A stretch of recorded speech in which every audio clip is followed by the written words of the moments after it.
I read Like a 90s Dad for a month and I want to talk about it. Now, first of all, and this is first of all, one of these 4 books has probably the most gruesome death scene I've ever read in the history of scenes or death. Okay? We'll get there. I probably would save that one for last, but let's go. Okay, so when I thought about, I want to do this kind of a challenge where I read Like a 90s Dad, I was like, okay, let me try to think of the 4 like top dog, 90s dad book authors. And I think if you close your eyes and you think about a dad in like 1993, and he's like on a beach with those like flip up sunglasses, and he's reading a book, and his kids are wearing very bright neon bathing suits, and he's reading a book. I think if you looked at that book, you might see him reading a John Grisham novel, which is why I picked A Time to Kill as my first one. Look, this is a good book. I really enjoyed this. And this is his first novel that he ever wrote, which is crazy. He was a practicing lawyer when he wrote it. But this is one of the only times that I'll ever say this. The movie's better than the book, okay? I'm not putting you off of reading this. You should read this, especially if you like, court dramas and things like that. But he wrote part of the screenplay also, and so I think when the movie came along, he kind of maybe fixed some of the things that didn't work in the book. But overall, this is a very good book. Now, I will say, with A Time to Kill, and with most, if not all, of these books that I'm going to have on this list, there's a lot of racial stuff going on. I don't know. That was a big thing in the 90s, I guess. I was a 90s kid, but I was a kid. I don't know. I don't remember. I'm not saying that John Grisham is racist. I'm not saying this book is racist. But what I'm saying is, it deals with a lot of racial issues. A young black girl is, let's say, harmed very severely by 2 white men in the South in the 80s. So, and then there is a trial that proceeds. So, but this felt real 90s to me. This is a book that I can remember being around and seeing. Really, some of my friends' dads reading. My dad was not really a thriller book kind of reader. My dad was more of like a church dad. So I don't know of any like gospel thrillers out there, although there may be. And if there are, let me know in the comments. I won't read them, but it'll be interesting at least. So that's the first one. Go check it out. If you like John Grisham, if you haven't read that, it's crazy that that's his first novel. The next one, now look, I think this one is probably the top when you say, who is an author that just ruled the 90s, especially for dads?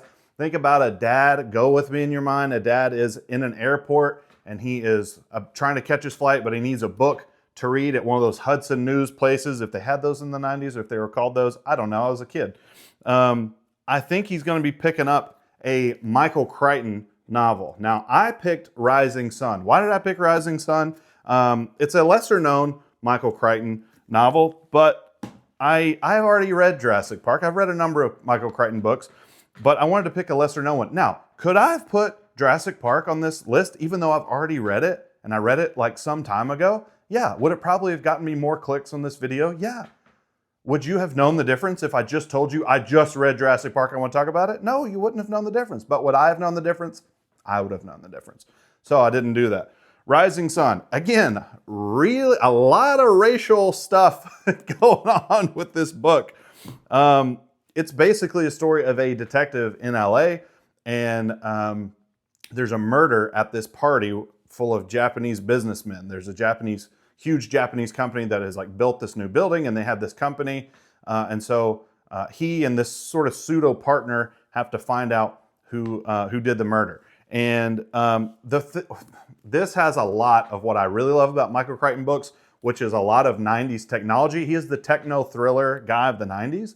And I think maybe if you weren't alive in the 90s, if you read a lot of his stuff now and you hear about the technology that was like so cutting edge at the time, you might think it's really cheesy and not like it. I love it. It gives me a lot of nostalgia. So there's a lot of things in this book where he's talking about, technology and camera systems that are just so cutting edge, and they're, today it's hardly anything. But I find it kind of endearing, and I like the nostalgia of it. But there is a lot of race related things going on in this book because Michael Crichton in the 90s thought that Japanese businesses were sort of going to take over the American economy, and a lot of Japanese businesses came into the American marketplace and were taking over, some of the areas like in, electronics and technology and things like that. So I think maybe he had a good reason to think that. It didn't really turn out that way. Most things that we had in the 90s and into the 2000s weren't made in Japan.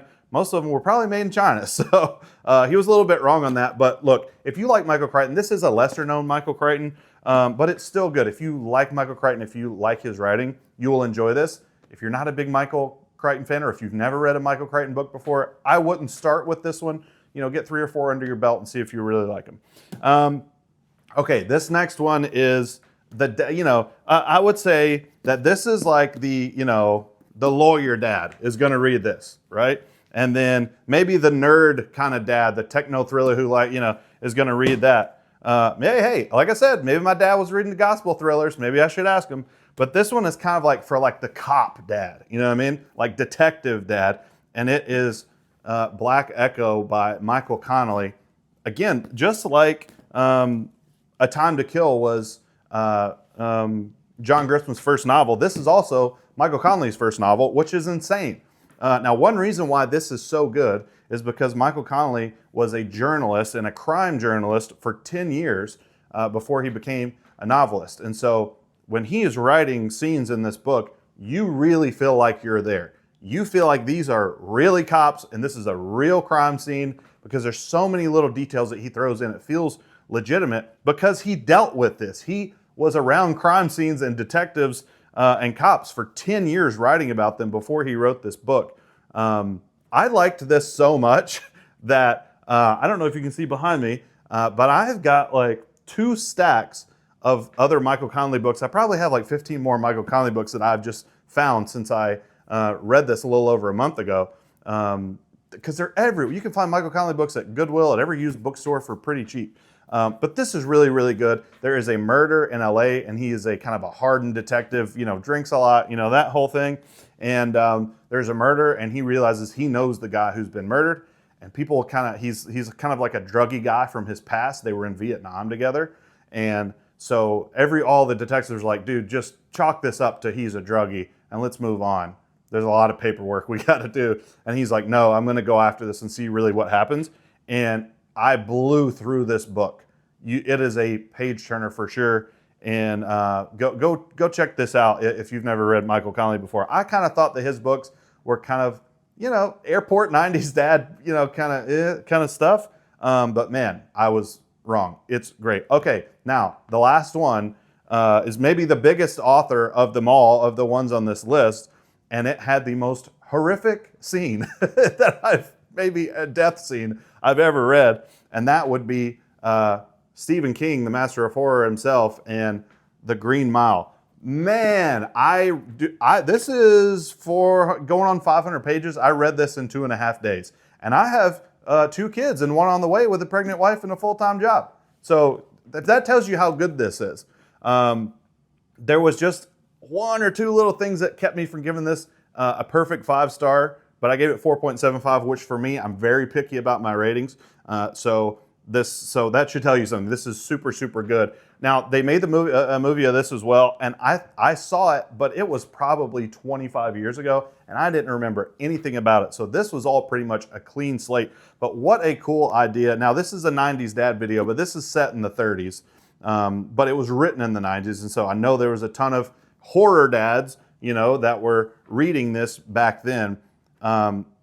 Man, the guy that runs the Green Mile, the Tom Hanks character in the movie, him with all of these, juxtaposed with all of these career criminals who have done these horrible things, but how he has written them, you like them. And I don't know how that's possible. I remember reading this and being so horrified at one of the deaths, the one that I said was so horrible that I'll talk about in a minute, and just being so sad that this happened, and just being like, wait a minute, this guy murdered like 12 people. Why am I sad about this? That's how good of a writer he is. You are really sad about this. And I'm also more of a Stephen King fan when he doesn't get really, really supernatural and crazy. And this one is a little more grounded, although there is some of that. But the scene, and if you haven't seen it, if you haven't read it, skip forward a little bit, some amount of time. I don't know how long. I'm not editing this, so there's no marks or anything on the video. But when Dell is electrocuted and put in the electric chair, and the one of the guys, the prison guards, does it incorrectly on purpose, and he doesn't wet the sponge so that it will kill him faster, and this guy roasts alive, and his eyeballs come out of his head, and they're just gooey, just hanging out. It was insane. Again, if you haven't read it, hopefully you didn't just hear that, but I gave you a spoiler alert, so it's on you, okay? Not on me. I told you to skip ahead. Okay, now it's over. I can just see so many horror dads reading this in the 90s. This is, I think, my favorite Stephen King book now. Misery and The Shining were kind of neck and neck for a while. I think this one takes the cake. By the way, I just happened to think about this. You're probably sitting there going, oh, look, that's cute. He dressed like a 90s dad because this is a 90s dad video. No, this is what I look like, okay? This is my shoe, okay? This is the shoe I wear. You see me walking on the street, I'm walking with this shoe, okay? This is what I look like. I also have, speaking of, another video that I just posted that was how I got off my phone, got off social media, and started reading books, and read 62 books in a year. So go check that out. Also go to josephcastleman.com if you want to see some of my short stories. But give any one of these 4 books a try, and I think you will really like them. And you know what? Read like a 90s dad for a while. Turn your cell phone off and get off TikTok or whatever, and just read some big dad books.